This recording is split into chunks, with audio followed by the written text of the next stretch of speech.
Greetings to all in the love and light of the one infinite creator. My name is Jonathan Tong, and I'm one of the facilitators for the Seattle Law of One Meditation and Discussion Group. We meet on Zoom Tuesdays from 3:30 to 5 p.m. We can be found on Facebook, as well as in the list of study groups on the L&L Research website. You do not have to live in Seattle to join. As long as you're available at that time, you're welcome to join us anytime. And today, we are joined by Mr. Gary Bean and Austin Bridges. Both serve as directors for L&L Research, and both are on the L&L team that works with Jim McCarty to channel Quo roughly twice a month, I believe. Gary has also authored the Law of One Concept Guide, Tilting at Windmills, and several other publications, I believe, which can be found on the L&L Research website, which hope to talk about also, since it has been fairly recently revamped, and just a wonderful resource for all students of Law of One. So welcome, Gary and Austin. How are you doing today? Doing very well. Thank you so much. It's great to be here. Thank you for inviting us. Oh, you're so welcome. It's a pleasure to have you here. Yeah, likewise. We got our first snow of the season a couple of days ago, and we get to hang on to it for one more day. So it's beautiful in Kentucky, and grateful to be here, Jonathan. Thanks for facilitating this. Oh, you bet. Yes, I believe the weather has been unseasonable, or it's been very warm up until fairly recently in Kentucky, hasn't it? Typical for our winters, I'd say, of late. But, you know, a lot of overcast, gray, a little dreary. So snow just beautifies the environment so much. Mm-hmm. It has been pretty warm. We had a 70-degree day on Christmas, and just got to go out and have a nice Christmas hike in warm weather. How are things going with the recovery from the tornadoes? I haven't heard anything in, I don't know, however many weeks it's been. How's the recovery going there? Austin would have more insight there. It's been typical, like the major organizations, relief organizations, FEMA and stuff. They're all on the ball doing their thing. They didn't really drop any balls, but it's going to be a long recovery, because these communities, particularly Mayfield, Kentucky, it was basically completely destroyed. So they're going to be recovering likely for years if they can ever really rebuild back to what they were. So things are going relatively well. I think that as of now, people are, in safe shelter and able to live through the winter, but it's going to be a very long process. Well, thanks for the update. Sending love and light to all our brothers and sisters and other selves. Yeah, thank you for asking. Yeah. I wanted to start off with just a couple questions for myself, and then I will check the chat window to get to questions from our participants. Maybe for folks who don't know anything about you, like myself, other than what we've read in the L&L research page, maybe a little bit of background. Where do you hail from? Little just personal bio, the short versions. In thumbnail, I discovered the Law of One in January 2000. So 22 years now, this month, I've been studying it. And 2002, I met Carla and Jim. Several months later, I attended one of their, what was then their homecoming gatherings. There were like 5 of us in a living room with Carla and Jim together. They had this long-standing idea to launch spiritual community and I happened to be sitting in the room on that day. It seemed blind luck and synchronicity, and I was invited. And several months later, I moved there from my home of Cleveland, Ohio. I was 23 years old, and lived with Carla and Jim for several years, volunteering and just working odd jobs in town. Soon thereafter, Carla invented the first staff position ever for LL Research, because she wanted to be freed up to do more creative things like writing Living the Law of One 101. So I became her administrative assistant, and that was 2006. So 15 years I've been serving in a formal role with LL Research, and I grew into directorship leading and running the organization alongside eventually Austin Bridges. So that's my thumbnail. Over to you, Austin. Yeah, I first discovered the Law of One. I don't remember the exact date. It was 2008 or 2009. It was all a bit of a blur, but it was at the same time as my spiritual awakening. And I eventually looked online and realized that LA Research was still an organization and still putting out work. So I joined their forums and was very active in the community. And eventually, Gary asked me to, or I volunteered to help moderate the forums. So I was volunteering in that capacity for a while. And then eventually I went to one of the yearly homecomings. It was in 2012. And through moderating, Gary and I grew a really tight working relationship and realized that our communication and our ability to work together was very strong. So I met him in person for the first time in 2012, met Jim and Carla for the first time in 2012. And just a few months later, they invited me to come and join Gary in the office as an administrative assistant position. And I was living in North Carolina at the time, so I picked up my life and moved to Louisville, Kentucky. And then as years have gone by, Gary and I grew in a working relationship closer and closer, and eventually now are co-directors of LA Research. Wow. What a beautiful journey.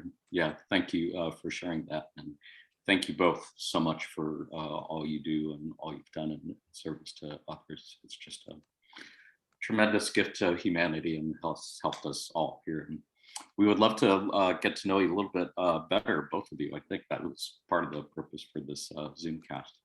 I wanted to start off asking a couple questions just about your experiences on the channeling team. You might have mentioned this in your biographical blurbs just now. I was busy checking the chat window for questions, but I was wondering if you both can share how long you've been on the channeling team. I did my first workshop with Carla in 2008, and I went through a couple of those series over a couple of years, and I was just feeling that channeling wasn't for me at the time, so I didn't continue with it, but then resumed in 2000. When did that start, Austin? 2017, I want to say? I think it was 2015, not too long after Carla passed. Really? Does it go back that far? Yeah, I think I'm so. gonna say 16, but maybe it is 15. But yeah, so since then, whenever we can figure out when it started, 15, 16. And how about you, Austin? Same. When I first moved to Louisville in 2013, Carla was bedridden with an open wound on her back that just refused to heal from a surgery that she had. So she had to put her channeling practice on hold. So there was no channeling happening at LA Research when I first moved here. And she basically suffered from that for years until she eventually passed away in 2015. And she was still working in very high spirits through that whole time. But after she passed, Jim felt called to take back up the channeling service and wanted to gather a group to teach channeling to. And Gary and I were part of that group, and he taught us along with a few other people and his co-teacher, Steve Timon. What a beautiful thing that both of you were there right at that time. It's needed and ready. That's wonderful. For folks who are watching this who are not familiar with the entity known as Quo, could you explain to the best of your abilities who Quo is in relation to Ra, perhaps?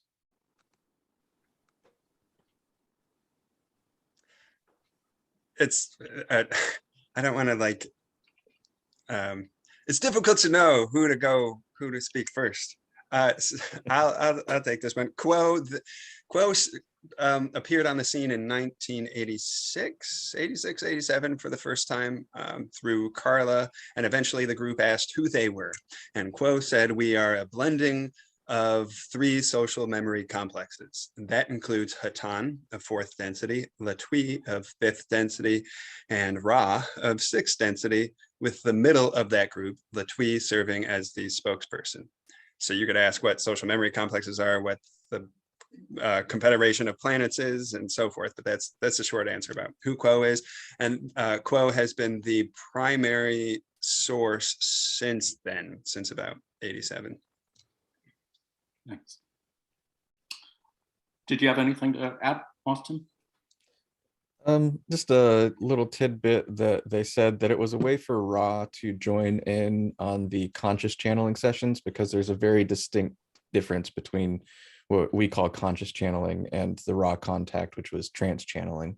And so apparently Kuo and merging with with Hatan and with Latwii was a way for them to sort of participate in the conscious channeling sessions. And it's still very far from the Ra contact itself, but it was a way for them to join in. Thank you. Maybe just to keep things going smoothly, when I ask questions, or maybe when we take questions from the chat window, maybe Gary, if you wouldn't mind being first to answer, since I think you're perhaps the more senior member on the team. But if Austin, if you feel like you got something like ready to go right there, feel free to jump in. But otherwise, just so we don't have too many silences waiting. Does that sound okay? Senior in age, not so much wisdom, but I will be happy to be tribute. Sounds good. Yeah, I maybe just wanted to, I have a million questions I could ask about the channeling experiences, and maybe I will come back to that after we give our participants a chance to ask some questions. I'm looking in the chat window and I'm seeing John Santos. Looks like he's first in line. Looks like he has a question. John, would you like to unmute your mic and ask your question? Sure. Can you hear me? Yes. Okay. Yeah. My first question is simple. I was just wondering if you guys have ever discussed the meaning of the phrase. It was not passed by the council that Ra gave when he was questioned about the Urantia book.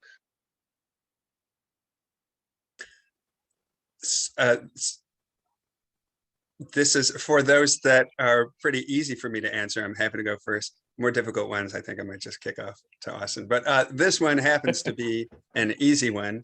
And that is that we haven't questioned Confederation contacts further about it. But so far as I know, the transcript is so massive that there are tons of hidden gems in there. However, this question has come up. What does that mean? Does that mean that the council prohibited this transmission and this particular group nonetheless went ahead and transmitted, or that it simply wasn't run through the council? And it's the latter interpretation that I tend to land on, that this group who transmitted the Urantia books just simply didn't go to approval for the council, didn't go through their protocols and whatever metaphysical red tape might exist on their level, and transmitted it. So that's my interpretation. This is the Council of Nine that we are referring to, or the Council of Saturn. Right, Council of Saturn. And add a bit of nuance to what Gary said. Essentially, the idea is that outer sources, what Carla called the Confederation, any like higher density sources, generally my understanding is they'd have to go through the council in order to interact with Earth. Like the council sort of determines what is imbalance for Earth and determines how and when Confederation sources can interact and give information to Earth. And my understanding of the Urantia book is that it's actually what would be called an inner planes source, or come from the inner planes of Earth. They're not necessarily higher density beings, but just disincarnate beings offering information. And so that information wouldn't have to pass through the council because they're already part of like our Earth's, inner planes. So whether Ra was sort of like giving a non-endorsement, or if they were just mentioning that it didn't go through the council because it didn't have to, I think those are both possible. That's more than nuance. That's really clarifying. Thank you. That's great. Thank you. I love that answer. Thanks for asking, John. Did you have any follow-ups to that, or does that answer your question? No, I'm good with that one. I have another one, but you'll get to it. Sounds good. Thank you. Next up, I see Shayla, and Shayla has a number of questions there. If you don't mind, Shayla, I'll ask you to maybe just ask your first question first, and then we'll go through the rest of the order, and we can double back if we have time, and folks can ask second, third, fourth questions. Did you want to ask your first question, Shayla? Sure, but can I just clarify one thing? These are not mine. These are from Josh, so that I get still to ask my another question for later. My question, okay? Thank you so much. No, but yeah, Josh has written a couple of questions, and I guess I want to know them as well. We all know them as well. First is, what are you currently working on, and what's upcoming to look forward to, if we may know? Okay, so the unclassified projects, there's Yeah, sure. so many irons in the fire. So we are working on editing an interview with Morris Hoagland, who Jonathan Tong knows. He has unique insight into the history of LL research. He was there in the 70s. We're working on editing video for the Tilting at Windmills book. That book came from 7 days of interview that were filmed very amateur style by a friend of ours. So we have all that on video, working on publishing that. We're working with the web developer of the library site at lresearch.org to build a robust on-site search engine is really needed for all that material. We are lining up to post our first ever classifieds for a part-time new hire for LL Research to deepen and expand what LL Research can do, free Austin and I up a little bit, because we're getting, I mean, we've been overloaded for years, we are also, what else are we doing, Austin? We are continuing with publishing of audiobooks. We already have a few audiobooks published, but A Wanderer's Handbook audiobook is in the process of being edited right now, and we're going to find ways to sort of increase that pipeline to get more audiobooks published pretty quickly. We are in the process of, just started the process of helping Jim to edit Living the Law of 102 and get that published hopefully within the next few months, but don't quote me on that. Book publication, it can be a real big marathon and always takes longer than you think it's going to take. Hopefully in the coming year, we will be able to start up having gatherings again.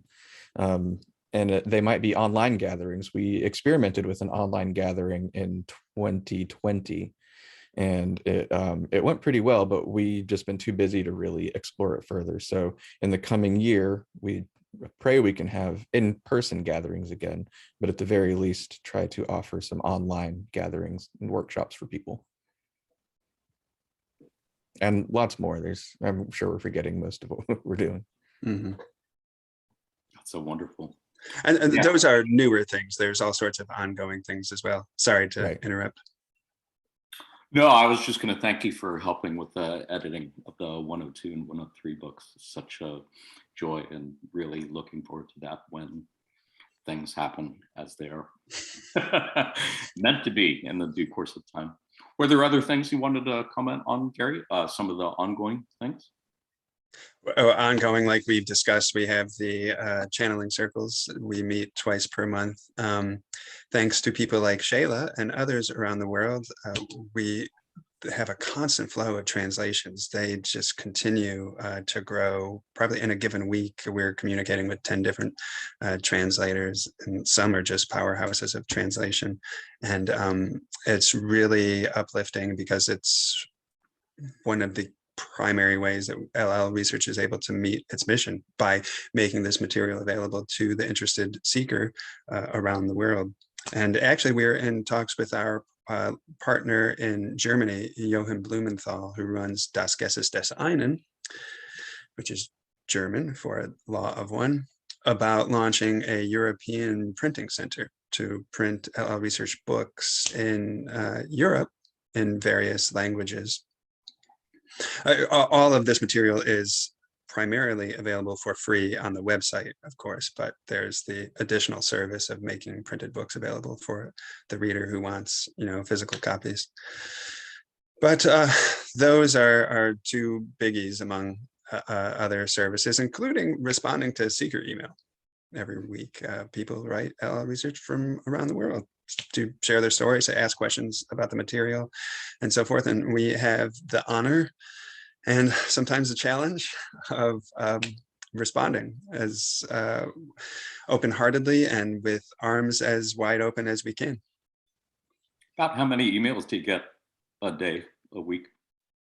Oh, we're not flooded. I'd say in a given week, what I describe as seeker email, that's like individuals who don't who aren't volunteering, who don't have a working relationship with us, who don't have some other sort of business to conduct with us. They're just readers who send in questions and share their stories. Maybe like, I don't know, 20 to 30 a week, something like that. But they're intensive too. It's not, sometimes it's just like, I love what LL Research has done. It's impacted my life. Thank you all so much.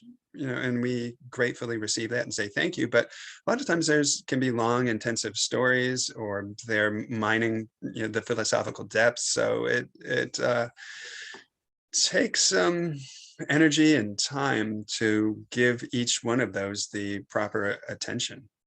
Mm-hmm. We don't want to be a casual or not return that energy as best as we can. It's another beautiful service to others. Really, really appreciate all that you do, both of you, and all the other folks on the L&L research team. There was a question that Josh asked also, which this might be a good time to talk about, because Josh is asking through Shayla, is there a reason why you channel Quo only twice a month? And I seem to recall Jim mentioning at our last Zoomcast the possibility of public channeling sometime in the foreseeable future. Is that something you can shed some light on or comment on? Either of you, both of you? Austin, I've been talking more, I think. Currently, it's only twice a month because we're holding what we're calling right now intermediate channeling circles, which is the channeling circle that grew from Jim beginning to teach us in 2015. Normally, we would be holding during most of the year public channeling circles on Saturdays that is open to the public and they can come and join. And those would probably be on top of the intermediate channeling circles as well. So it's really twice a month because it's a pretty intensive thing. It takes a lot of energy and time, and everybody is quite busy, and it just is what really works with our schedule most right now. But it will probably be more than two, and we're exploring ways of even increasing it before the public channeling circles continue as well. So currently it's two, it'll probably grow to more than that. Did you have anything to add to that, Gary? That's good. Yeah, what an exciting prospect, the prospect of public channelings. I know I've read at least a few transcripts of sessions from the past where they were open to participants from the on the internet, and it seemed like a beautiful, wonderful thing. And yeah, I have no idea what it's like to be on the channeling team, to be trying to do something like that, and I wouldn't want to be doing that myself. So all I can say is thank you again to both of you and all the folks on the team for again giving up yourselves that way, being of service to others that way. While we're on the subject, maybe you can give a shout out to the other folks on the channeling team for folks who don't know who all's involved in that. Yes, there's a local guy named Jim who joins the channeling pretty regularly. So shout out to Jim. He's actually the one that holds the space for us and really holds the light of the channeling circle. Every 2 weeks comes along and he emails us and says, "Hey guys, we good to get together this Wednesday?" So lots of gratitude to Jim. And then there's two more. A woman named Kathy, just prefers her last name not be used, who's a dear, sweet soul, very, very gentle, soft-spoken, kind. She's a teacher locally, and she's interesting in that she also practices mediumship by way of channeling inner planes entities. So she has this dual practice of doing that on her own. That's, outside of LL research, and also joining us for these channeling circles where we channel Confederation sources. And then finally, there is someone very dear to me. Her name is Trisha Bean, and she has been with us since we started this channeling circle back in wherever it is, 2015 or 16. So Trish and I make the drive semi-monthly to Jim's, and a quick note about that I think could be important to highlight, and that's that the service of channeling itself, the time it takes to meet over at Jim's and so forth, that is all on our own time. It's a volunteer service. It's not, we never ever want the channeling to be a sort of staff member job, like you're on the clock and you channel. So we consider it a freely given volunteer service. That's beautiful. So that's our circle. Thank you. Yeah, and blessings to all of you who do that. Such a joy, such a gift for all of us, helping all of us to grow and ideally, hopefully, become that social memory complex that we are destined to be in sometime in the future. Which brings us to our next question in the chat window. We have a question from a person who identifies as number 19378, who has a question about social memory complexes. Would you like to unmute your mic and ask your question? I believe this is the person from Ohio. I think he says that he's having tech problems. It's Jerry Black right after that question, so he might not be able to unmute his mic. Oh, yes, you're right. So we see. Okay. Well, we shall come back to, well, actually, maybe I can ask the question on his behalf. This question is regarding the formations of social memory complexes. Do we know if all the harvested from Earth 3D from one social memory complex, or could several individual social memory complexes be formed from all the harvested? I'm not totally sure I'm understanding the question. Is that clear enough to either of you to respond to? I'll take a go at it. And Jerry, if it doesn't meet your needs, feel free to re-query. And just, by the way, hello, everybody. Sorry I didn't say that at the beginning. It's really great to be here. So I think Jerry's asking if come time of harvest, that third density on Earth is no more, and there is now a fourth density positive Earth inhabited by what will become a fourth density positive social memory complex. If if those harvested from the third density experience go to one positive social memory complex or multiple. That's how I understand the question.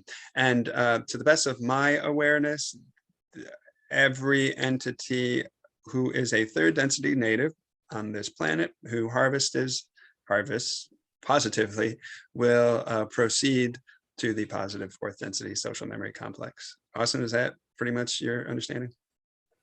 Yeah, I think that, there's so many possibilities. One possibility I can think of is that maybe somebody is harvested on Earth and they find a better fit on a different planet's social memory complex. So maybe that could happen, but Ra doesn't ever talk about something like that.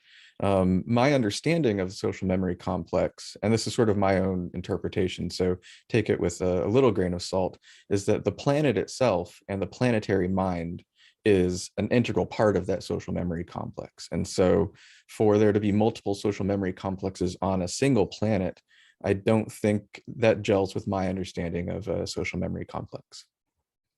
Agreed. Me too. Yeah, that makes sense. Yeah. Thank you for the clarification, and Jerry can query further, I believe, if he wants to. Which is a great lead in possibly to Sue Wen's question. Sue Wen has a question about questions for Quo. Sue Wen, would you like to unmute your mic and ask? Hello.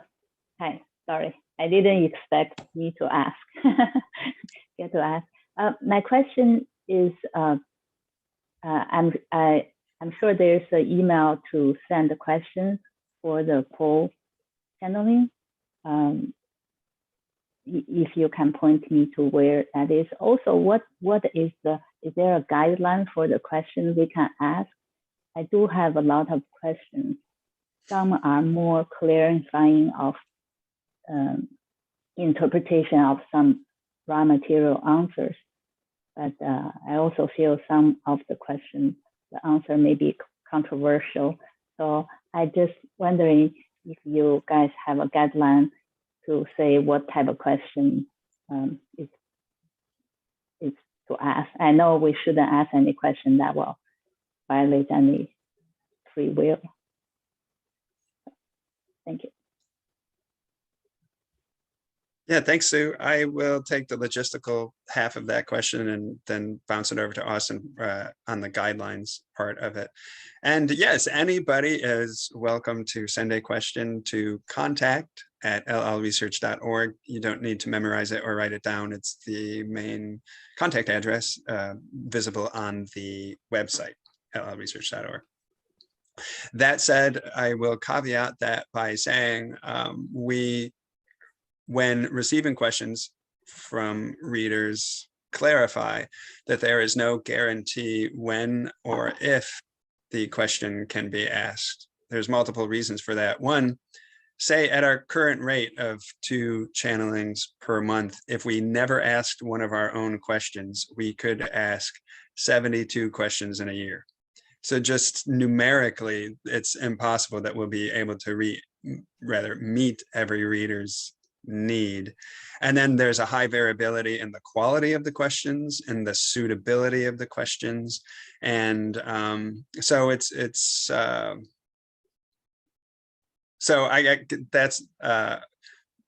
please do feel free to send them in, but no guarantees. And in terms of guidelines and what makes questions suitable and conducive and supportive to the channeling, what do you think, Austin? Yeah, we actually do have a document that we should probably publish on the website. I don't know why we haven't done that, but it's on the Trello board. Okay. The general gist of the guidelines is that, our time with Kuo can be pretty limited. And so questions that can be broad and apply to many people who are reading the transcripts, that's a big one. But primarily the focus, we want to be on spiritual principles and principles of spiritual evolution, and avoid very sort of specific or what Ra would call transient topics when people ask about things like conspiracy theories, or try to confirm like certain types of specific information, dates of certain things, what specifically is going to happen regarding this. We want to generally avoid those types of questions and try to focus more on things that people can apply to their spiritual evolution in any moment and at any time. And things that I think one general guideline or sort of way to look at it that I've heard Jim talk about it in a sense that something that's relevant 1,000 years from now, or could have been relevant 1,000 years ago, is one way to look at it. That's really helpful. That's great to know. Thank you. Sue, does that answer your question? Did you have any follow-ups for that? No, that's great. Thank you. Thank you. Shayla, I am seeing that you did add another question down below your other ones. I'm going to toss the ball back to you and give you the option of asking whatever question you want from the ones that you submitted. Would you like to unmute your mic, Shayla, and ask the question? Sure. Because Austin mentioned those that what was that? Inner plane entities channeling. What is that? If may I ask? Yeah, what is Because that, Austin? yeah, exactly. No, Austin, sorry, Gary. Sorry. No. He mentioned the inner planes. I didn't No, but mention you it. mentioned that there's someone channeling inner plane entities. This Oh. lovely person who does that, la la la. Mm. And because I have difficulties with understanding the concept of inner plane entities, I have no idea what would channeling of inner plane entities be about. So please. Okay, so I'll try to give some clarification about the difference between inner and outer planes. Austin, feel free to augment or correct if where I go wrong. So inner planes are consist of the time-space realm native to Earth. So one way that we experience the inner planes is upon death. We leave our space-time of outer physical environment and we move into the inner planes in our, whatever body, energetic, non-physical body is appropriate for us. The inner planes, therefore, are populated with all sorts of entities, just like the outer planes are populated with entities. They would include like our guidance system, as I've mentioned, people in between lives. And I have the understanding that there's entities who live in and evolve in the inner planes without ever incarnating in the outer planes like we do, including various teachers that interact with us in space-time in the outer planes. So the person that I mentioned, Kathy, is channeling and connecting with people of that realm of existence, the inner planes. That would include people who have passed on, or other guides and teachers and sources of intelligence. The Confederation, on the other hand, are what you would call outer planes contact. They are not within the sphere of our third density space-time, time-space existence. They are manifest beings just like we are, though what space-time and time-space means to them and how it exists in higher densities, I can't fathom. But I think that's the gist of it. Austin, what do you think? Yeah, that's my general understanding. Just to add like an example, one of the channels that Carla worked with, Barbara Brodsky, she channels an entity called Aaron, who was supposedly a human in his previous lifetimes and a friend in a previous lifetime of Barbara. And my understanding of the story is Barbara in her previous lifetime sacrificed herself to save Aaron's life, and that act made Aaron, like, catalyzed Aaron to spiritual realization. So he's in a point where he doesn't have to reincarnate anymore, but he wants to stay behind and help Barbara and help guide her. So he's part of her guidance system, and that's who she channels. And so that's one example of what an inner planes entity would be. And like Gary was saying, there's other types of entities, thought forms. Not all of them are positive in my understanding, but it's just a way to distinguish those entities that are sort of local to Earth versus entities that are from elsewhere. And I think the inner planes, outer planes terminology, I haven't heard that anywhere else besides from Carla. So it's sort of something I think that she coined to help distinguish these two groups, because the outer planes would be like higher density entities from other places. Inner planes would be local to Earth, whether they're humans who are in between lives or other types of entities that live here. Quick reply, Austin. That terminology is in the channeling itself. Okay. However, there's a possibility that they were using terminology that Carla coined as well. Does that answer your question? Wonderfully. Thank you very much. Yeah, thank you for explaining that. Those are definitely things that I'm still trying to grasp and having a bit of a go at it while we're at it, though. So thank you for giving us a lot to reflect on.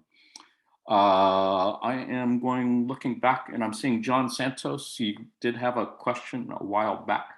Did you still want to answer that question in the chat window, or did Gary answer your question sufficiently in the chat window? No, I have a question. Can you hear me?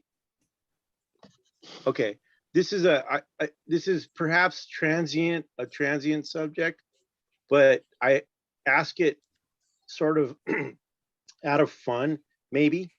You don't necessarily have to elaborate. You can if you want to, or you could just say yes or no. I asked the same question to Jim McCarty, and the question is, do you think David Wilcock is the reincarnation of Edgar Casey? You know, I would, if my past life meter was still working, I could answer that fully, but it broke. I've got a new one coming from Amazon. So I'll just have to use my own knowledge and awareness. And you're right to highlight that it is a transient question, but also it's fun and fine and fair. And typically we would de-emphasize these sorts of things. I'll give some philosophical answer first before specifically answering your question from my own perspective. And that's that the veil exists for a reason. That's to keep our focus here on this incarnation. Everything we need to learn is here. That isn't to say that one cannot gain valuable insight into their present catalyst and patterns and life lessons by performing a past life regression and finding out that, you know, I hurt this person in a past life and that explains this dynamic now, and so forth. But we don't generally try to figure these out, especially for other people. However, I will say, while I have no ultimate knowledge about the veracity of that statement, I had a unique experience in this regard, and it's fun to share. Why not? When I was invited to live with Carla and Jim that week, and I mentioned I was in their living room with, there were 5 of us, I don't remember. And one of those people was that entity known as David Wilcock. And so I got to spend a weekend with him. There's my first experience with him. And a lot of time, you know, face to face, looking into his eyes. And we enjoyed a lot of good conversation. And I went home and I was watching TV at a time when I would watch TV. And I mean, like a time in my life. Now it's, you know, you choose a program on Netflix. But I was watching the History Channel, and I think the program was about Atlantis. I don't know. And Edgar Casey came on screen, and with zero forethought, with, you know, no conscious processes turning, like immediately I saw the same eyes I had been peering into just weeks or a month or so before at Jim and Carla's. And to this day, I can look at pictures of Casey and see those same eyes. And, you know, they say that the eyes are a window into the soul. So that's my experience. What that does, you know, that answer or not answer anybody's question, it doesn't. It's just, you know, my experience. Maybe they have, just those 2 people have similar eyes. Thank you. And beautiful they are, as they are, might I add. Yeah. You're Does welcome, that answer your question, John? Austin, did you have anything to add to that? No, I don't have a familiarity as Gary does with David. I know his teachings and I know of Edgar Casey's teachings, so I think it's possible, but I don't have any insight there. Thank you. I love those answers. Thank you. Thank you. I'm looking back in the chat window and I'm seeing that Shayla, there was still another question that Josh wanted to ask. Would you like to ask that question on Josh's behalf at this time? Sure, thank you. To your knowledge, has anyone channeled Quo outside of LNL research? I don't know. You're aware, Austin? Not like outside of our circle. Yeah, not off the top of my head. I don't know of anybody who claims that or otherwise. So yeah, not to my knowledge. Good. Thanks. Yeah, which isn't to say it's impossible. Yeah, Mhm. in theory, any of these sources are channelable. Jonathan, do you have any questions? Yes. I'm not trying to hijack the hosting. I just know that you had said that you had a lot of questions and you've been very generous to give space to other people. Oh, well, I appreciate your asking. Yeah, no, I've always got a million questions, and indeed. I'm looking at my clock and I'm seeing that we have roughly 10 minutes left, I think, since we started a little bit late. If you don't mind, I'm going to give Sue Wen a chance to ask one more question of hers, and then yes, I would love to ask a couple more questions of my own. Sue Wen, did you want to ask one of your questions? Yes, thank you. I would like you guys to say how do you understand what is initiate and what is adapt, and what do you see the differences, and at what level do you consider yourself to be? Well, I look down and my belt is black and it says 9th degree. So I'm pretty high level. Do you get these on Amazon? Sorry, I had to. No, you have or to is it earn 6th these, degree Shayla. and you're reading it upside down? Yeah, money doesn't buy this, Shayla. It's earned. Damn. Okay. Yeah, that's about initiate and adept. That's a really good question. But I'll start with, where we consider ourselves, or where I consider myself. I can't speak for Austin, because it's something I should have said at the start. And that's that, like, when it comes to LL research, we obviously have some expertise that is unique to us and wouldn't be present with other people here on the call. But when it comes to study of the law of one, we're students like other people. Obviously, we have lots of years of experience and immersion with this philosophy, and we have our own unique takes. But say this question, for instance, initiate and adept. There's lots of people, I think, who could answer it better than I can. Nonetheless, I'll give it a go. And I would say that an adept is one who proceeds through various initiations. What is an initiation? Generally, vaguely, I would say that it is the moving through a test. One has been engaged in a process of learning, of knowing the self and accepting the self, and that learning is tested in some way through the intelligent design of life itself.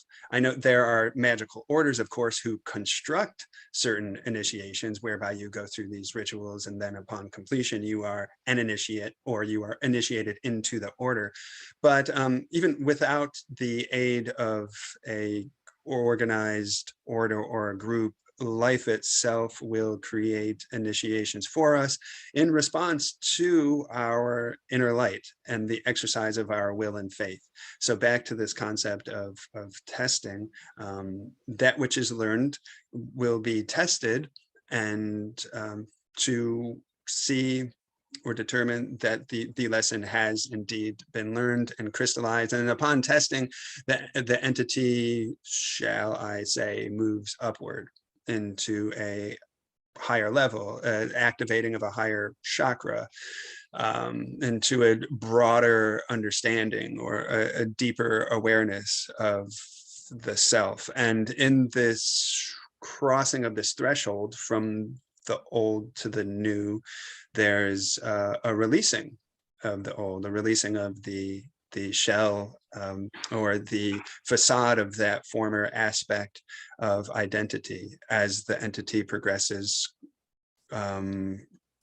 toward the creator, to be a pure and more transparent vessel for the love and light of the infinite one. So it's also can be seen as a process of dying as well, as the old forms and conditioning that we had identified with, that we thought were ourself, fall away as a process of this initiation. Final quick thought, and that's that initiation is often difficult. Thus, it wouldn't be designated as a distinct category of experience if it weren't.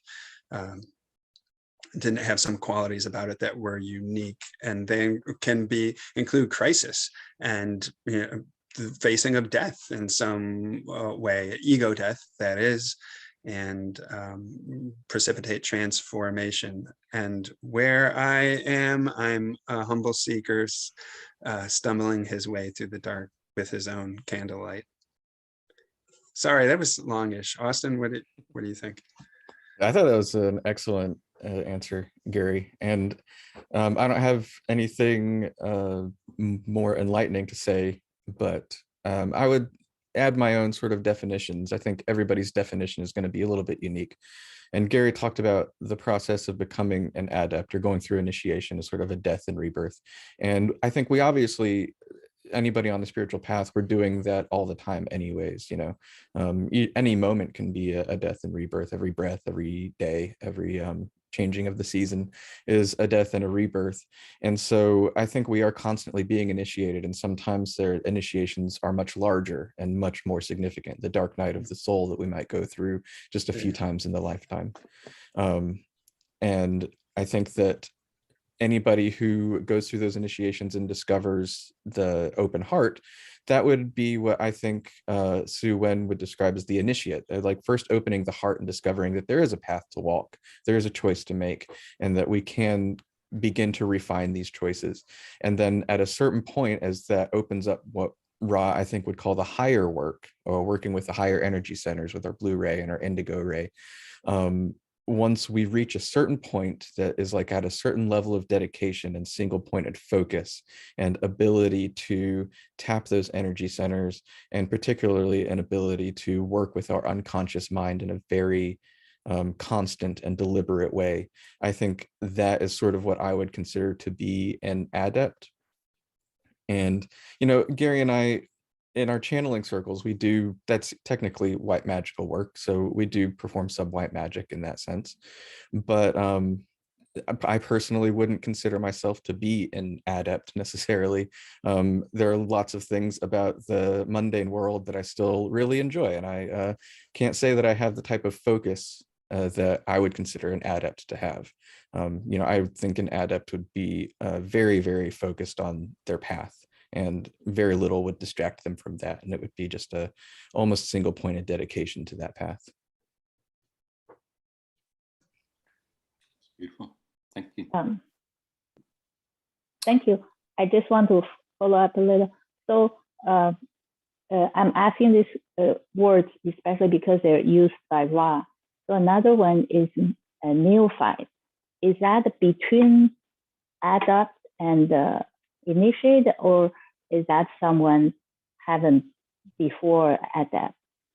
What's your opinion? That's what's colloquially known as a newbie. Okay.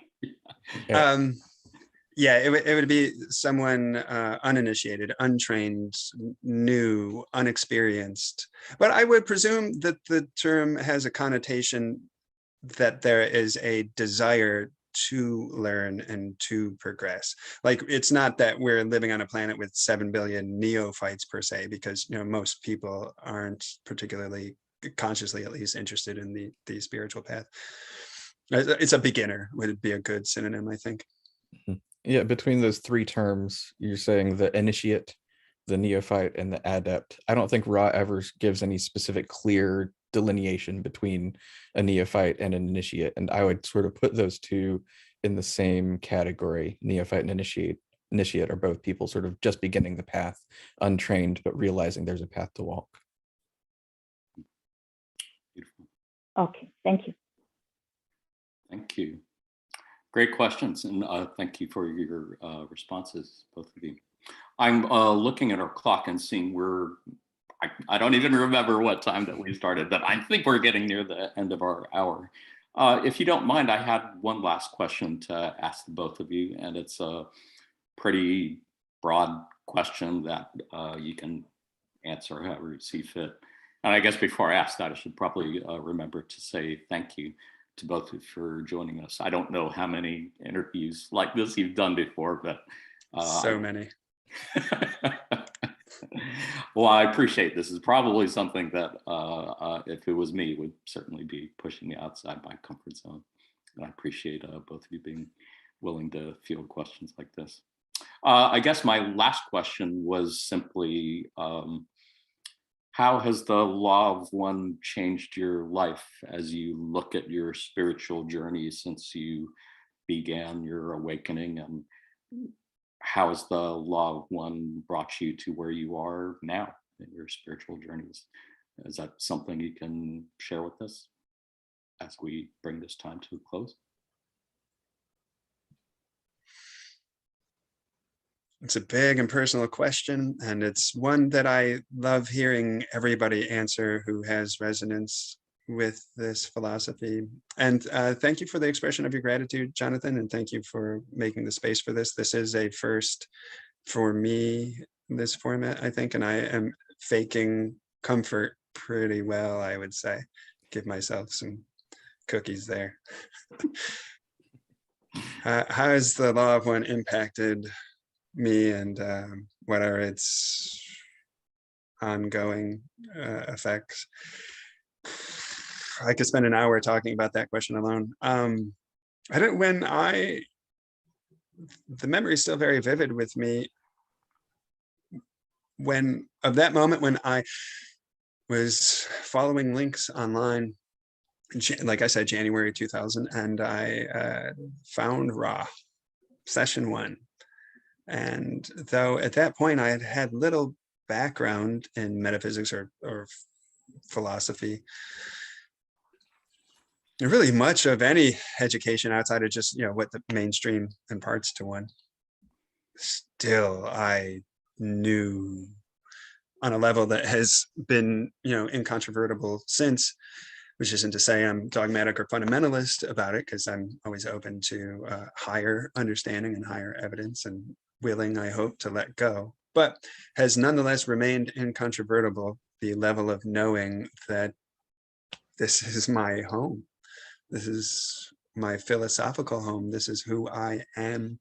And that might help explain the tears that were just flowing down my face as I read session 1. It was so beautiful and opening. And as presumably all of you will have had comparable experiences in terms of the impact of the law of one.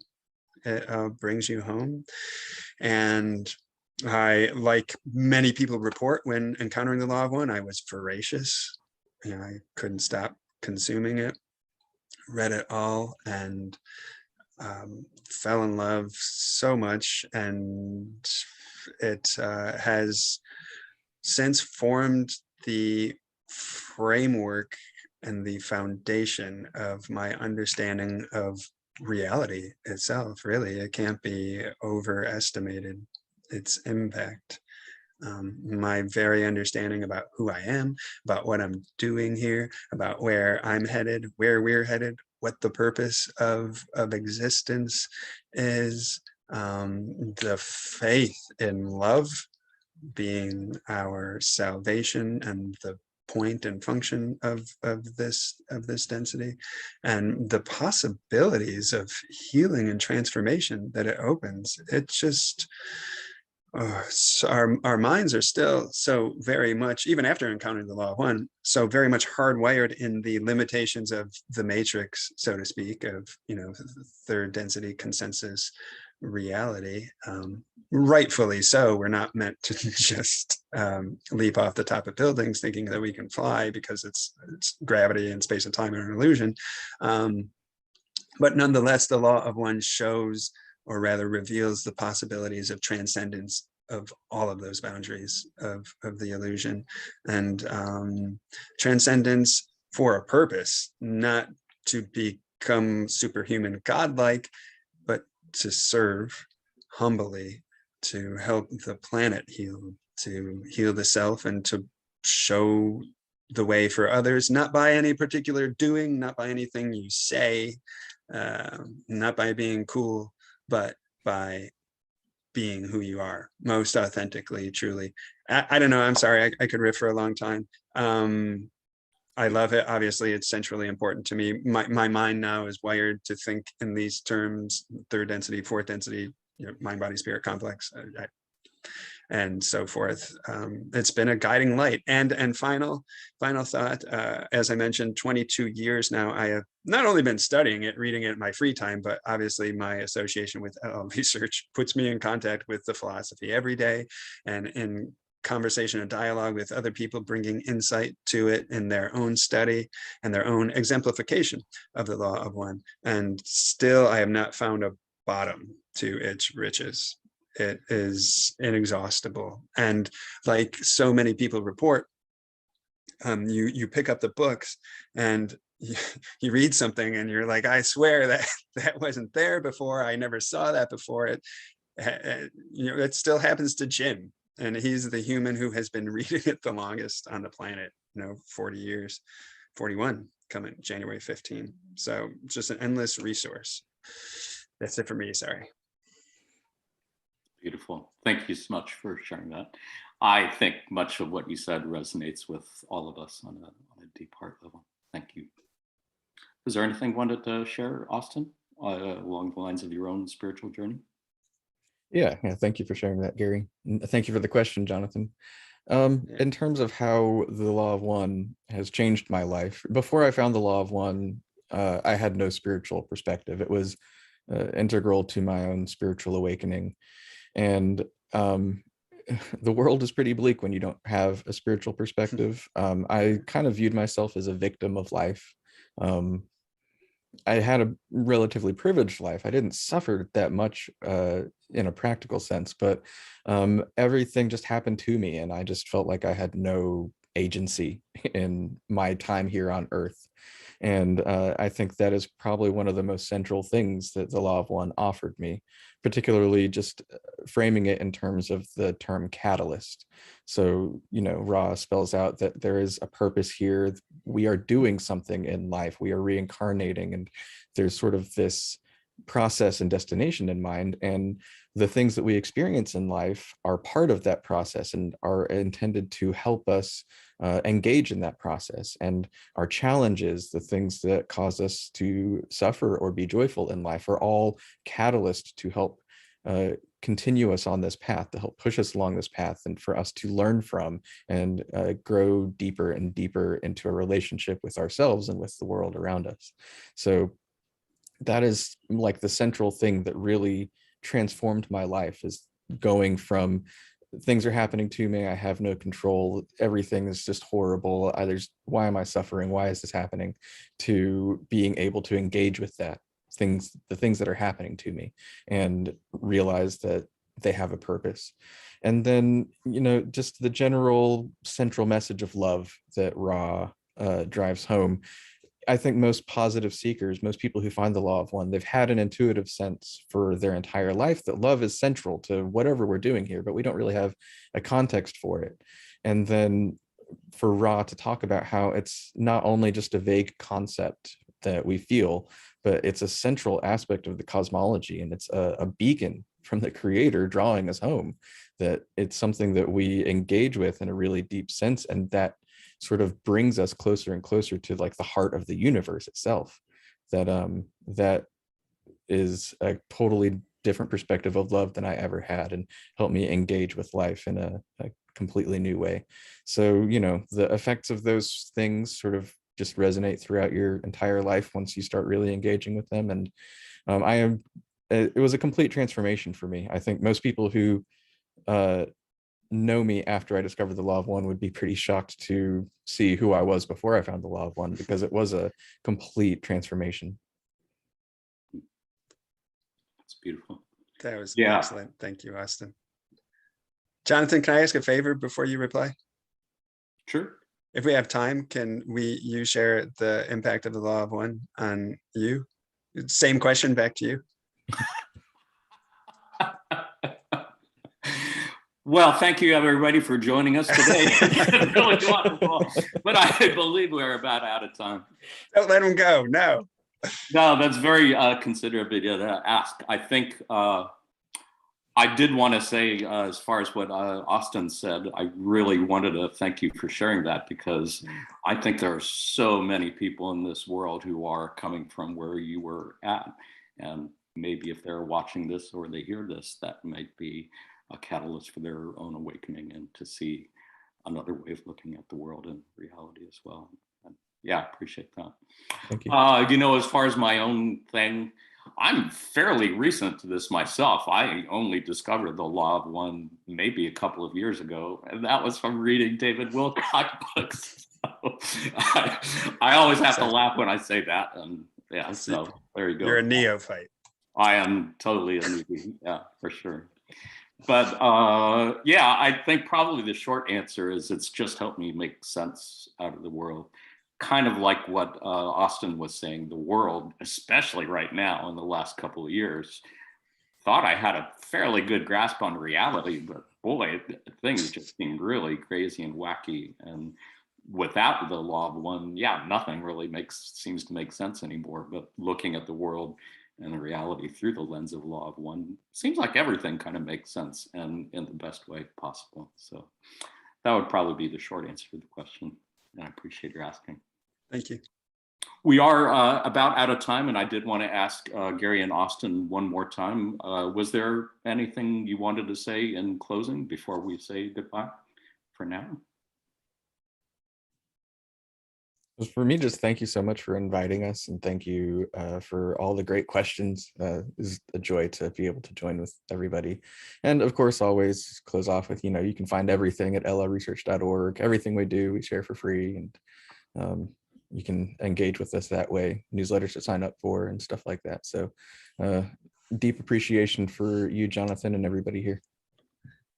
And another variation on that gratitude, and that's that